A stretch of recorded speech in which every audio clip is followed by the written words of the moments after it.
see you as well. Obviously, during the international break, reports have surfaced again about a possible move for Trent Alexander-Arnold to Real Madrid in the summer. With that, obviously, fans are wondering what is the likelihood that he will stay beyond this season. So, what's your understanding now of Trent's situation? What change has there been, if any, in his position regarding his future, and therefore, what has he told you of his intentions? Now his situation is unfortunately that he's injured. Otherwise, people would have probably spoken about him that he had one or two brilliant performances for the England team, and but he's injured, and for him that means that he's fully focused on his recovery, and for us that means that we're trying to help him to be back as soon as he can. And for the rest, of course, for 8 months it went a bit up and down, maybe with all kind of talks about him, Virgil or Mo. But we've never been focused on those talks. We've always been focused on what we have to do. That for Virgil and Mo is trying to win the Merseyside derby, and for Trent it is making sure he's fit as soon as he can. Just to push you on that a little bit though, given those reports, does that affect you at all, and does it concern you that this could be the end for Trent here at Liverpool? No, because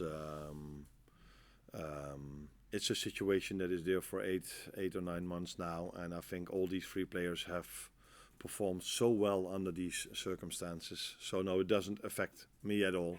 I think there was a bit of noise about us losing against Paris Saint-Germain, losing against Newcastle as well. I always try to be rational and try to judge the situation. And in the Newcastle and Paris Saint-Germain situation, I don't think this happened many times that from the 9 serious games a team plays in Europe, because I don't took the PSV game serious because we were already qualified.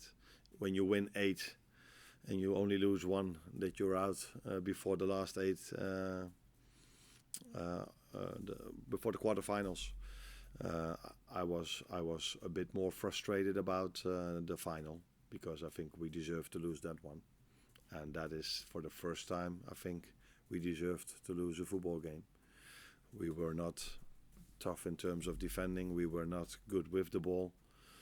So there were not many things to like about the final. It's the first time this season as well that you've lost back-to-back games. So what job have you had to do to pick the players up? And how has that been impacted by the international break?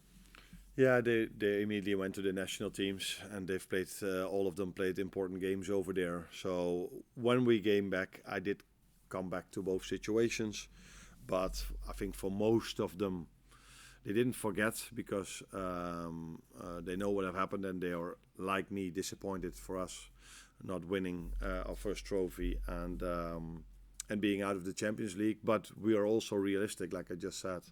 If you played 9 games in Europe, you won 8, and you could call it unlucky by going out with penalties. That is something, I think we've tried everything in that game to go through to the next round, and I can't blame any player at all for that game. For the final, we were also outworked, and that's not what I like. What are you expecting then from this Merseyside derby compared to your first experience of a Merseyside derby? I expect the same, but with one difference, that every time the Everton players do something well, they don't get the cheers and the reactions from 50,000 people. I don't know how many can go in Goodison Park. But our players will get that reaction after every tackle they make, after every pass they do. And that is a different emotion. But football-wise, I expect the same, because this is what Everton have done in the last 9 games now, or last 10 games when David Moyes is in charge. They didn't lose one football game in the last 9 Premier League games. So it would be a surprise if they are going to do something different. And we are top of the league, so it would be strange if we are going to change something as well. Sure. Well, that last meeting obviously got a bit heated towards the end. Are you giving just any thought into just avoiding getting dragged into anything like that again in any future games? Yeah, I'm hoping I will act differently next time, but I can't promise. But what I'm also sure about is that I would be so surprised if I ever will experience 8 minutes of so many controversial decisions in our disadvantage again. Um, so so yes, even if it happens, I hope I act differently. But I can promise. But I don't think I'm going to experience that again.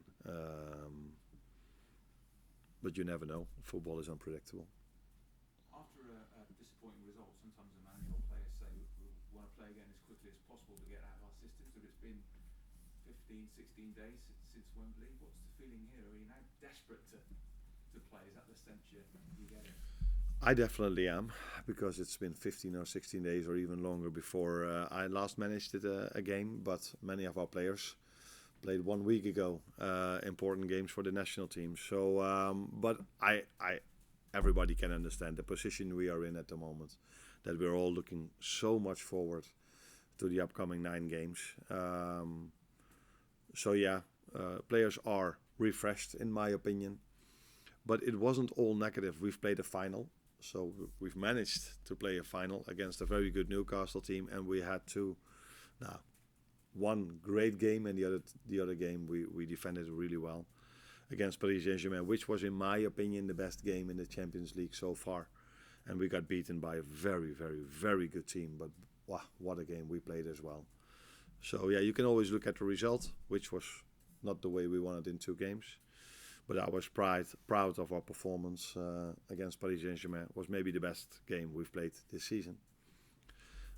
But unfortunately, we lost it on penalties. Hi Arne, you described the previous 3 matches as being cup finals. I just wondered if you take that attitude into this game and into the remaining league games you have, despite the fact you've got a good lead at the top of the Premier League. Yeah, but in the final stages of the season, every game matters. And if I now again say it's going to be 9 finals, yeah, it is for every team 9 finals. But it was a bit, because we played the final, I used the word we played 3 finals in a row, because Paris Saint-Germain was also a knockout game. But yeah, these games are very important for us, the upcoming 9, starting with the following one, and that's Everton. Not only because it's the Merseyside derby, also because we are in such a great position in the league. Just wonder about Chiesa as well. He obviously scored in the cup final, and I know you've said before that you've struggled to sort of see too much of him in training, given how many games you've had. I just wonder, given the impact he had off the bench last time, do you see him having more of a role in the team between now and the end of the season? Yeah, it wasn't only that I didn't saw a lot of him during training sessions because we had so many games. It was also because he was more than he wanted, more than we wanted, injured. But it was good to see that he impacted the game when he came in. That is what has happened a lot this season already. That when players come in, they impact the game. The assist was from Harvey Elliott, who has impacted the game a few times now in the last 3 or 4 matches. So it's good to see that all these players are ready, and that is partly my job, but also partly the players' job to stay ready for the moment we need them. And he's in competition with Mo Salah, and I don't think you can deny that Mo has quite a good season. So that makes it sometimes tough for him. But we know we can trust him the moment we need him. And not only him, it's also the likes of all the other ones that maybe haven't played as much as Mo and Virgil. But we can trust them every time we need them. Arne, as the last international break of the season, is it any different from your perspective? Does it offer a slightly unique chance to maybe ramp up any plans for the summer or anything like that? No, the only difference is that the first 3 were after maybe a month or 2 months of work.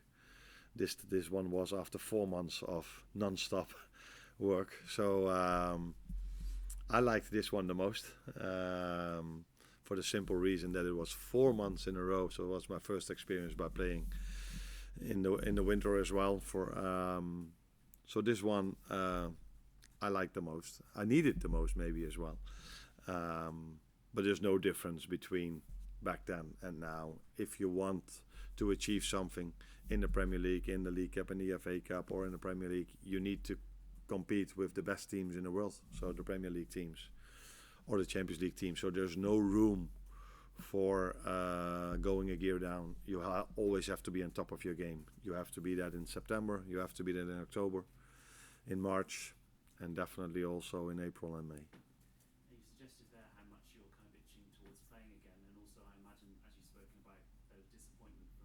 how it finished. Do you have any strict rules personally with yourself? Do you allow yourself a bit of time to reflect and then switch off and then start building back up again? Yeah, of course you reflect. You reflect on the first 8 or 9 months. You reflect on the last part before we had the break. And like I said, I think I'm mostly rational. Sometimes, after certain 8 minutes, I'm a bit emotional, but mostly I'm rational. And then you also reflect, and I think I said it immediately after we lost the final, that it wasn't only negatives in that week. We also extended our lead to 12 points. So that tells you that we did really well in the league. Yeah, that we lose against one of the best teams in Europe with Paris Saint-Germain was far from ideal. But if I have to go out of a tournament, I prefer to go out against Paris Saint-Germain. I prefer to lose against Newcastle, which is a great team. And I think it's an embarrassment and close to a disaster if you lose against Plymouth Argyle. I do respect them a lot, but they are not of Paris Saint-Germain quality or Newcastle quality. So if you have to leave a tournament, then do it by being beaten against two very good teams. Carl? It's rare that you hear managers say that their players are refreshed after an international break. Usually it's concerns about travelling and stuff. But considering what you said about how they played in the final and people talk about has fatigue set in, has the international break provided an important reset for the players just to have a bit of a break from the rigours of all that? Yeah. So then I try to be rational again. And if I look at the Paris Saint-Germain game, I don't think in the 8 or 9 months I've been in this job, I've seen my players work that hard as they did for 120 minutes. So maybe that was also the reason why we looked tired in the final. But again, maybe I don't give the right credits to Newcastle because they made it so difficult for us because of their game plan. So now we're all saying, yeah, we lost this because we were tired. No, I think when we were fit and Newcastle played the way they did, it would have still been a very, very, very difficult job for us to win that game because the Newcastle players were so ready for it, played such a great game. So I don't think we were tired for the simple reason that against Paris Saint-Germain we were incredible in terms of work rate and in terms of intensity. And they are maybe a bit more refreshed than after a normal international break because normally we play in the weekend and now we play on Wednesday. So most of them had a few days off as well for the first time in months that they had 3 or 4 or 5 days off. And so that is maybe the reason why I use the word refreshed. Does it help them sort of mentally to get away from the relentless of playing Champions League and then Premier League, and international is a little bit less intense maybe in terms of the preparations and how they play? Is it almost a mental break as much as a physical break? Yeah, but the mental break comes more from that you go to a different environment with different teammates. And for that reason, it was maybe a good moment after you lose 2 games. If you then stay at your club, you either have to win the next game.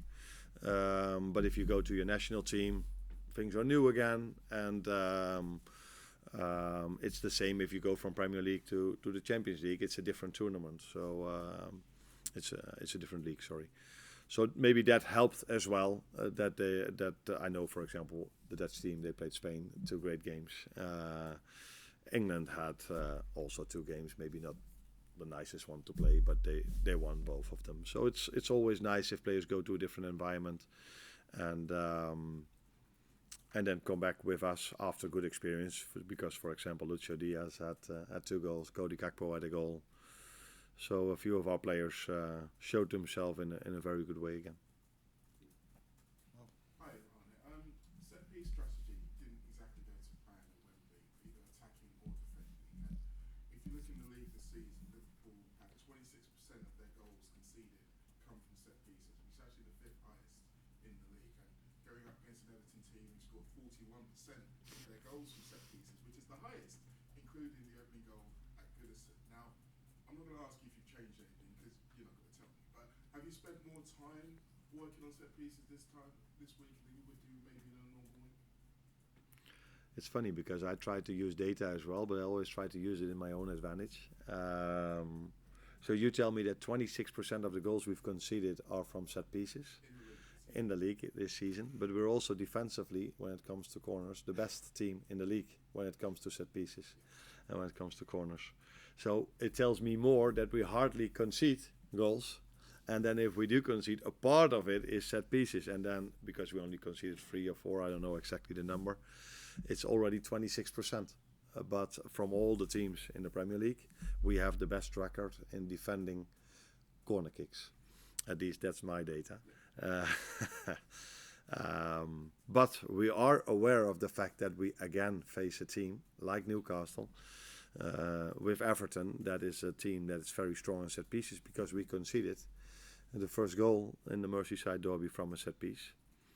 And we conceded a goal against against Newcastle from a set piece. And I've said many times that in big games, and the Merseyside derby is one of them, the big Champions League games, a final is one of them, you cannot win a big game if you have a negative balance in your set pieces.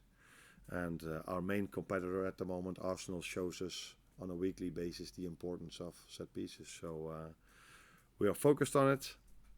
We want to do better in our attacking corners, but I'm hoping we can keep our record as being the best team in the league defensively by defending corners. The last one. Just checking team news, Arne, Gravenberch and Alisson, are they okay, and how far away is Conor Bradley from?